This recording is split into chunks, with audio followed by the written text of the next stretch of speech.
ഇന്ന് ഇൻസ്റ്റാഗ്രാം ഇങ്ങനെ നോക്കിക്കൊണ്ടിരുന്നപ്പോഴാണ് കേട്ടോ ഞാനൊരു റീൽസ് കണ്ടത്. ഇപ്പോൾ വേറെ ഒന്നല്ല, ദേ ഒരു പഴം വെച്ചിട്ടാണ് കേട്ടോ.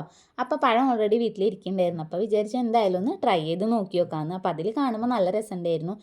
അപ്പോൾ അത് കണ്ടപ്പോൾ തന്നെ തോന്നി വേഗം ഒന്ന് ഉണ്ടാക്കി നോക്കാം കേട്ടോ. അങ്ങനെ ആദ്യം തന്നെ ഇത് പഴമൊക്കെ പുഴുങ്ങിയിട്ടോ. പിന്നെ ഒട്ടും ക്ഷമയില്ലാത്തത് കൊണ്ട് തന്നെ ആ ചൂടോട് കൂടി അതിൻ്റെ തൊലിയും കൂടി അങ്ങനെ കളഞ്ഞെടുത്ത് അങ്ങനെ നമുക്ക് ആവശ്യത്തിനുള്ള പഴം ഇതേപോലെ ആദ്യം പുഴുങ്ങിയെടുക്കണം കേട്ടോ. അപ്പോൾ ഞാനിതേ തൊലിയൊക്കെ കളഞ്ഞിട്ട് സെറ്റാക്കി എടുത്തിട്ടുണ്ടായിരുന്നു.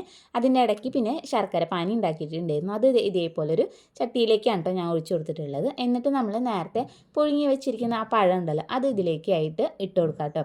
അപ്പോൾ ഓരോന്നോരോന്നായിട്ട് ചേർത്ത് കൊടുക്കുക. പിന്നെ ഞാൻ കുറേ നേരം തപ്പി പിടിച്ചപ്പോഴാണ് ഒരു ഏലക്കായ കിട്ടിയത്. അതും ഇതേപോലെ നമുക്ക് ചതച്ചിട്ടൊന്ന് ഇട്ടെടുക്കാം.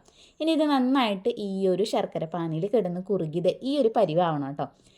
ഈ ഒരു പരിവായി കഴിഞ്ഞാൽ നമുക്ക് ഫ്ലെയിം ഒന്ന് ഓഫ് ചെയ്ത് കൊടുക്കാം കേട്ടോ. എന്നിട്ട് നമുക്ക് ചൂടാറാനായിട്ട് വെക്കാം. ആ നേരം കൊണ്ട് നമുക്ക് കുറച്ച് പപ്പടം കൂടി ഒന്ന് കാച്ചിരിക്കാം കേട്ടോ.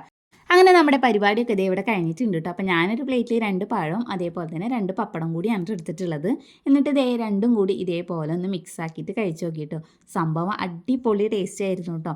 നല്ല ടേസ്റ്റ് ഉണ്ട് കഴിക്കാനായിട്ട്. ആ ഒരു മധുരം അതേപോലെ തന്നെ ഏലക്കായുടെ ഫ്ലേവറും പിന്നെ പപ്പടം ഒക്കെ കൂടി ചെല്ലുമ്പോൾ നല്ല ടേസ്റ്റ് ഉണ്ടായിരുന്നു കേട്ടോ. അപ്പോൾ ഇങ്ങനെ കഴിച്ചിട്ടുള്ളവരാണെങ്കിൽ താഴത്തൊന്ന് കമൻറ്റ് ചെയ്യാം കേട്ടോ. ഇനി കഴിക്കാത്തവരാണെങ്കിൽ നിങ്ങൾ ഈ ഒരു രീതിയിലൊന്ന് എന്തായാലും ഒന്ന് ട്രൈ ചെയ്ത് നോക്കി നോക്കാം കേട്ടോ. ഇത് കഴിഞ്ഞിട്ട് ഞാൻ വീണ്ടും ഒരു പഴം എടുത്ത് കഴിച്ചിട്ടുണ്ടായിരുന്നു കേട്ടോ. അപ്പോൾ ഞാൻ എന്തായാലും ഇവിടെ നിന്ന് കഴിക്കട്ടെ. അപ്പോൾ ഈ ഒരു വീഡിയോ നിങ്ങൾക്ക് ഇഷ്ടമെങ്കിൽ ചാനലൊന്ന് സബ്സ്ക്രൈബ് ചെയ്ത് സപ്പോർട്ടും കൂടി ചെയ്യുക. അതേപോലെ തന്നെ ഇതൊന്ന് ട്രൈ ചെയ്തും കൂടി നോക്കി നോക്കാം കേട്ടോ. അപ്പം നമുക്കിനി അടുത്ത വീഡിയോയിൽ കാണാം.